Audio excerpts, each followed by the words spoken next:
4 বছৰীয়া এখন দলঙৰ কাহিনী আজি আপোনালোকক আমি সেই কাহিনী দেখুৱাবলৈ প্ৰস্তুত হৈছোঁ আৰু ইয়াৰ আগতেও আমি সম্প্ৰচাৰ কৰিছিলোঁ আমাৰ প্ৰাগ নিউজৰ জৰিয়তে বিভিন্ন সময়ত এই বাতৰি আমি সম্প্ৰচাৰ কৰি আহিছিলোঁ কিন্তু এই বাতৰি সম্প্ৰচাৰ কৰাৰ পিছতো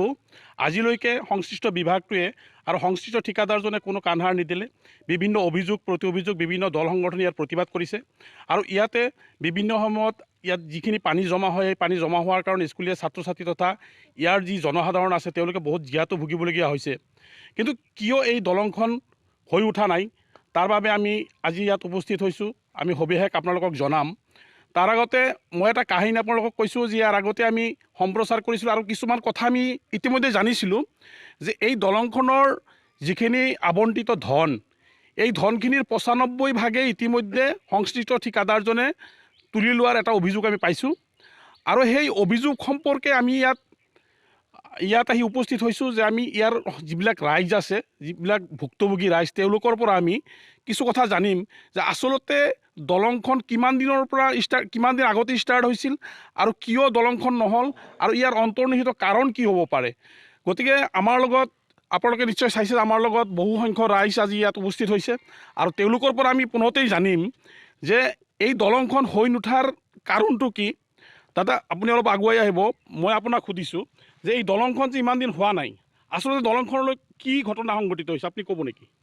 আমি সঠিক কিন্তু ভালকৈ নাজানো বস্তুটো কিহৰ কাৰণে সংগঠন হৈছে এইটো কিন্তু ভালকৈ নাজানো কিন্তু আমাৰ যে ইয়াতে হয়তো চলাচল বা আমাৰ আপ ডাউন বিৰাট অসুবিধা হৈছে এইটো কিন্তু গুৰুত্বপূৰ্ণ কিন্তু চৰকাৰে কি অসুবিধা পাই আছে দলংখন নোহোৱাৰ পিছত ধৰক আমাৰ যেতিয়া বাৰিষা বতৰৰ দিন আহে দৰকাৰ বোলে কেতিয়াবা সাঁতৰি হ'লেও যাব লাগে আৰু কি পাৰ হ'ব লাগে এনেকুৱা অসুবিধাও কেতিয়াবা হয় গাড়ী টাড়ী নাযায় চাইকেল বাইকো নাযায় এটা বাঁহৰ মানে হেৰি দিছে দলং দিছে সেইটো ভাঙি যায়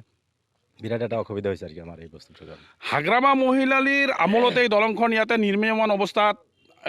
স্থাপন হৈছিল আৰু তেতিয়াৰ পৰা এই দলংখন নিৰ্মাণ কাৰ্য আৰম্ভ হৈছিল যদিও চৰকাৰ সলনি হ'ল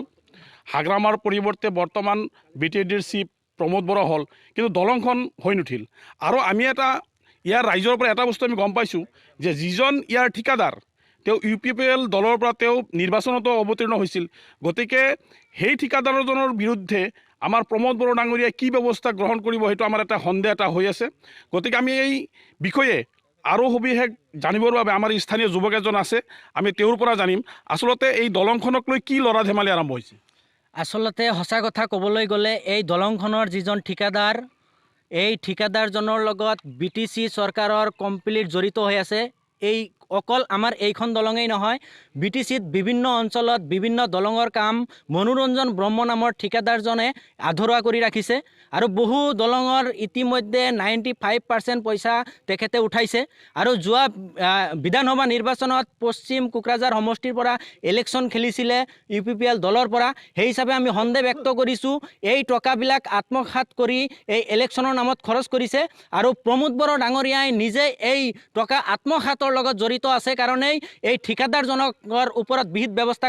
ল'বলৈ সাহস পোৱা নাই সেই হিচাপে আমি মুখ্যমন্ত্ৰী ডাঙৰীয়াৰ হস্তক্ষেপ বিচাৰিছোঁ মুখ্যমন্ত্ৰী ডাঙৰীয়াই এই ঠিকাদাৰজনৰ লাইচেন্স কৰ্তন কৰিব লাগে আৰু এই ঠিকাদাৰজনে যিসকল কাম আধৰুৱা কৰি ৰাখিছে সম্পূৰ্ণ কাম যাতে অচিৰেই সমাপ্ত কৰে তাৰ কাৰণে মুখ্যমন্ত্ৰী ডাঙৰীয়াই ব্যৱস্থা কৰিব লাগে এই ক্ষেত্ৰত BTC চৰকাৰক বাৰে বাৰে জনোৱা হৈছে আমাৰ স্থানীয় MCLA গৌতম দাস ডাঙৰীয়াকো বাৰে বাৰে জনোৱা হৈছে আমাৰ স্থানীয় MLA মনোৰঞ্জন তালুকদাৰ ডাঙৰীয়াকো জনোৱা হৈছে মনোৰঞ্জন তালুকদাৰ ডাঙৰীয়াই ইতিমধ্যে কৈছে সেই কথাখিনি আমি বিধানসভাত উত্থাপন কৰিম যিহেতু বৰ্তমান শীতকালীন অধিৱেশন চলি আছে এই অধিৱেশনো যাতে আমাৰ স্থানীয় বিধায়ক ডাঙৰীয়াই যাতে এই কথাখিনি উত্থাপন কৰে মুঠতে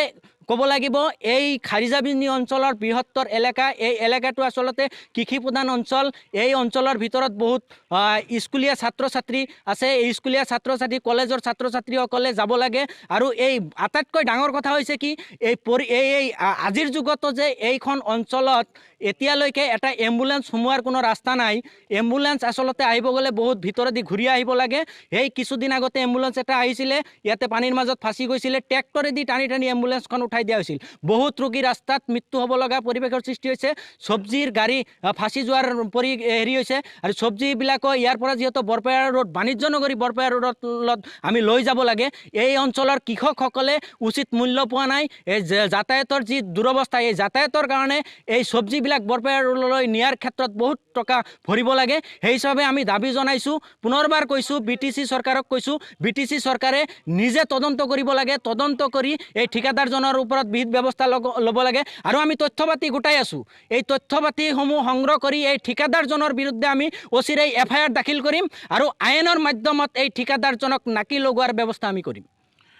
হয়, ইয়াতে দুটা বস্তু আমি ইয়াতে উন্মোচিত হৈছে আৰু এটা গুৰুতৰ অভিযোগ ইয়াতে উত্থাপিত হৈছে। এই অভিযোগটো হ'ল যে প্ৰমোদ বড়ো এইখন দলঙৰ যিটো দুৰ্নীতি হৈছে, যি নিৰ্মাণ কাৰ্য সম্পূৰ্ণ হৈ উঠা নাই, এই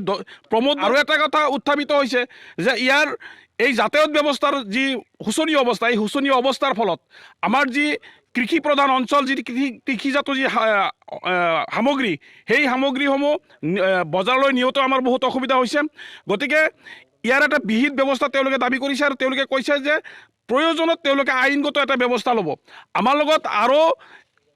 আমাৰ লগত এজন যুৱক আছে, আমি তেওঁৰ পৰা জানিব বিচাৰিম যে এই দলংখন নিৰ্মীয়মান অৱস্থাত আছে, নিৰ্মাণ হৈ নুঠিলে পৰৱৰ্তী সময়ত ইয়াৰ ৰাইজে বা স্থানীয় যুৱক হিচাপে আপোনালোকে কি ব্যৱস্থা গ্ৰহণ কৰিব, আপোনাৰ পৰা জানিব বিচাৰিছোঁ। যোৱা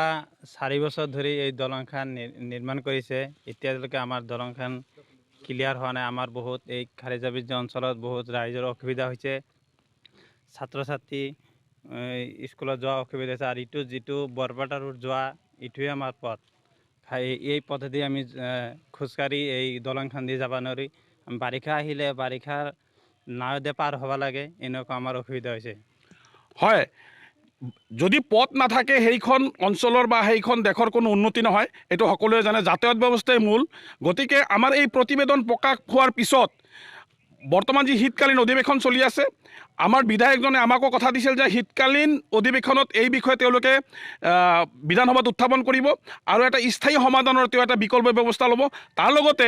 আমি সংবাদ মাধ্যমৰ পৰাও অনুৰোধ জনাইছোঁ যে প্ৰমোদ বড়ো ডাঙৰীয়াই এই দলঙৰ প্ৰতি চকু দিয়ক আৰু তেতিয়াহে আমাৰ এই অঞ্চলৰ যি যাতায়াত ব্যৱস্থা এই সুচল হ'ব। আৰু আমাৰ এই প্ৰতিবেদন প্ৰকাশ পোৱাৰ পিছত চৰকাৰ আৰু প্ৰশাসনৰ সংশ্লিষ্ট বিভাগে কি পদক্ষেপ গ্ৰহণ কৰে সেয়া লক্ষণীয় হ'ব।